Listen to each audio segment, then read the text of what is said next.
So question, have you as an individual been put into slavery in your lifetime? Yes. Did you know that an indentured manservant by the name of Anthony Johnson was the first person to own a slave for life in the U.S.? White people love Anthony Johnson. They feel like it's their get out of jail free card, pun intended. This is kind of like a summation of the deposition of the case that pertains to Anthony Johnson. A Negro called John Kazar came to this deponent and told him that he came into Virginia for 7 or 8 years per indenture. In other words, not as a slave, but as an indentured servant to work for money in order to gain his own independence, and that he had demanded his freedom of his master, Anthony Johnson. Name one black slave that was able to demand their freedom. Only indentured servants could do that, not slaves. And further said that Johnson had kept him as a servant 7 years longer than he ought. Even he used the word servant and not slave. But upon this, his son-in-law, his wife, and his 2 sons persuaded the said Anthony Johnson to set the said John Kazar free. Chattel slavery and indentured servitude are 2 very different things. Side note, how do you think Anthony Johnson got the last name Johnson? As it were, a prerequisite to owning land in that time period was to own slaves.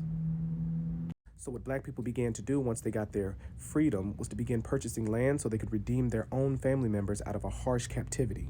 Anthony Johnson was not the first slave owner. In fact, he was a slave himself.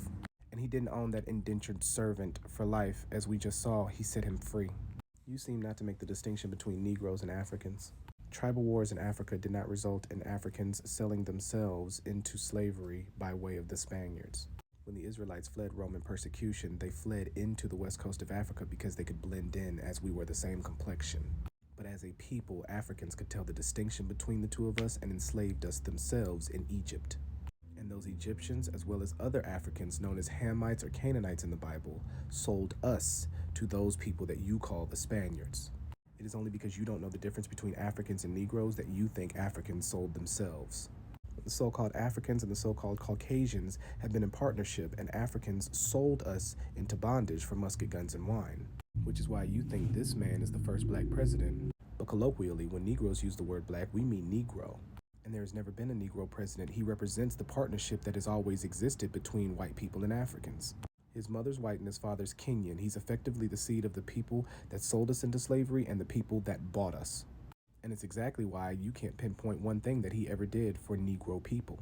It was because warring tribes used to fight each other, enslave each other, and then sell each other off to the Spaniards, who then sailed across the ocean and sold said slaves to other people in America.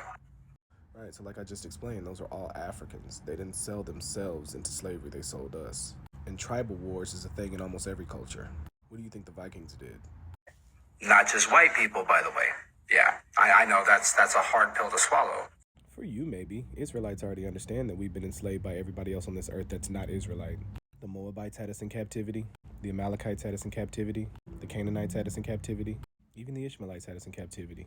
You just feel more at fault right now because as of recently, my videos have been pertaining only to white people.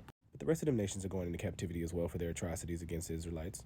Also, not to burst your bubble on this whole slavery topic, but slavery was around a long time before it ever came to the U.S., so y'all don't exactly own the corner market on that. I know you thought you ate, but you bursted no bubble. I was already aware of that. We were enslaved in the Roman Empire where Christ was crucified. We fled Roman persecution into the west coast of Africa where we were enslaved by the Egyptians, and then we were enslaved in the Americas. That was prophesied in the scriptures long before you started talking. Here it is. And the Lord shall bring thee into Egypt again with ships.